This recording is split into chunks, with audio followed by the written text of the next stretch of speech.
Good morning, good afternoon, good evening, depending on what time you see in this video. My name is Dan.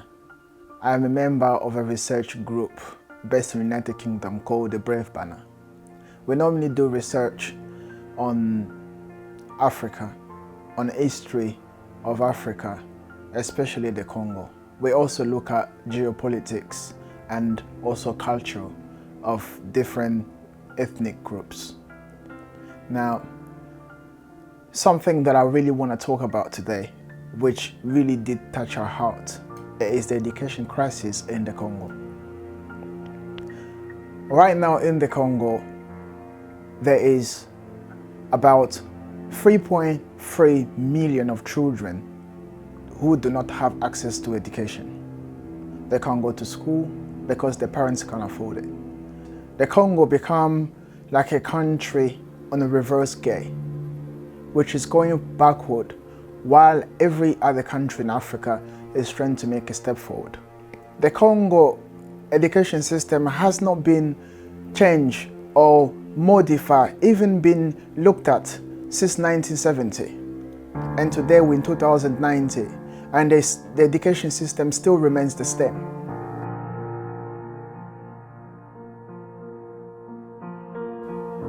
But more importantly, we cannot talk about development without education. Those children are in the Congo, not just in Kinshasa, but in different provinces in the Congo, who do not have access to education, and nobody talks about them, and nobody really cares about them. By 1970, the level of literacy was 87%. Now it has dropped.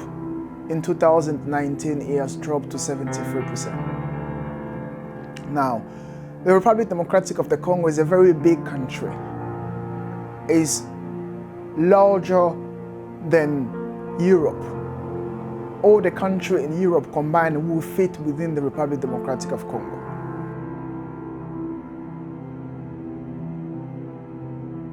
Although the Congo is very wealthy, but there's one vital wealth that the Congo is lacking, is intellectual asset.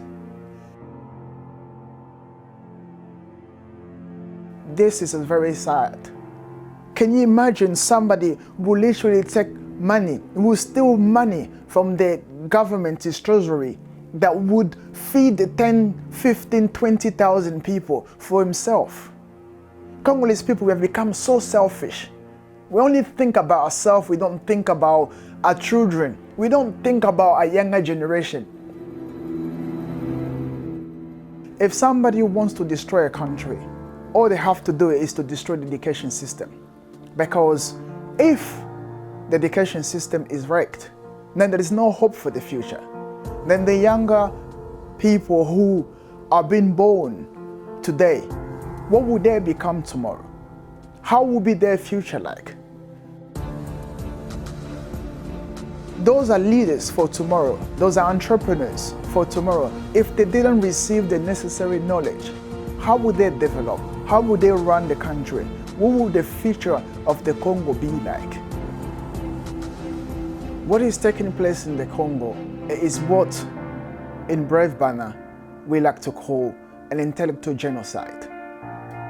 We know very well that the Congo is a very rich country. It's among one of the richest countries in the world. The wealth of the Republic Democratic of the Congo has been estimated to 24 trillion of US dollar. The Congo is all of us responsibility. Leaders who managed that country did not do their job. They did not invest in the people. The population of Congo is 81,873,586 as of 2019.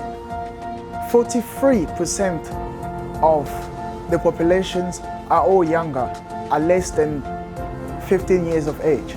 We have about 15,500,000 young people under the age of 15 who either are not able to finish primary school, they exit exams, they're unable to do it, or They don't even have access to education at all. We'll have to invest in the people. We'll have to invest carefully in our community, in our children, via education.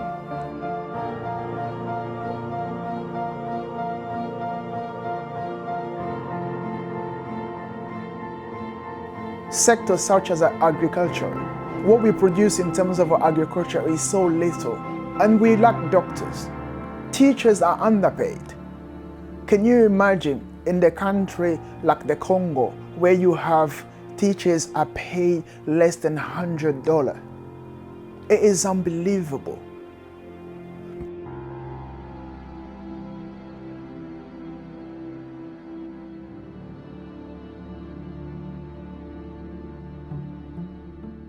You have senators who are being paid up to $13,000 US, but teachers who are giving knowledge to the kids, to your children, they are paid less than nothing. Perhaps we'll have to sit down and start having this conversation. I bring this to you so that we can start this conversation. I want to challenge us, especially us who live in the United Kingdom. I know there are many intellectual people out there.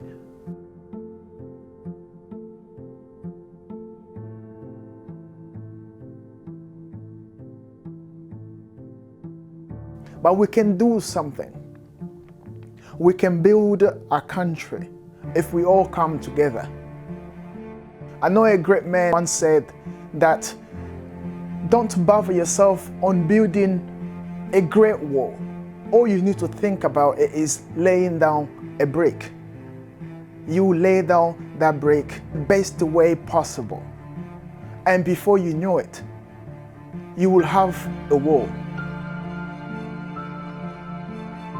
Rome wasn't built in one day. But let me surprise you. Rome wasn't built at all. People never built Rome. Rome happened. How did that happen? People built houses, they built roads, and Rome became. Study is Congo. If we want the country to go forward, we need to invest in the future of those children that live in the villages, who their school is less than $5 a month. It only takes about $5 to send a child to school. It takes $50 to pay a school of a child for the whole year. With $10,000 US, we can have an entire school for the kids. We, Brave Banner, we have taken up on ourselves a challenge to implement a system started already since 2007, the Malaika Foundation. They have a very great school in the Katanga, a free school for the young girls. And we believe with those type of model, those type of system of education, we can implement it throughout the country.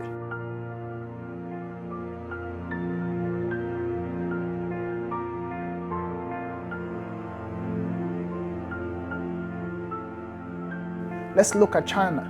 Let's look at South Korea. The education system in South Korea is so taken so seriously. Teachers are highly respected.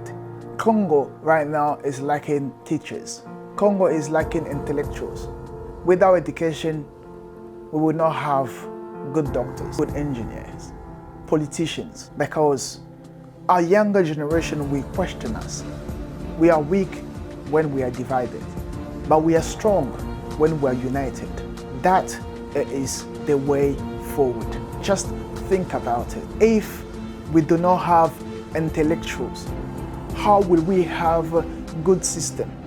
We cannot even talk about innovation if we do not have people who can sit down and think, who can reason deeply, to create things that will help the society, to produce technologies that will help the country.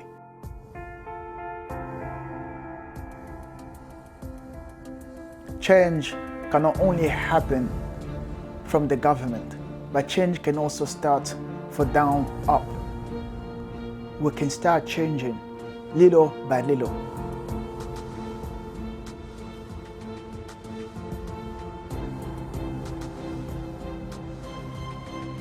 We can invest in those schools. You can donate in those places to help increase the capacity of those schools so they can take even more children, because education is very, very important. If today South Korea is one of the best countries in the world, it is simply because they have focused heavily and strictly in education. Be curious and stay hungry.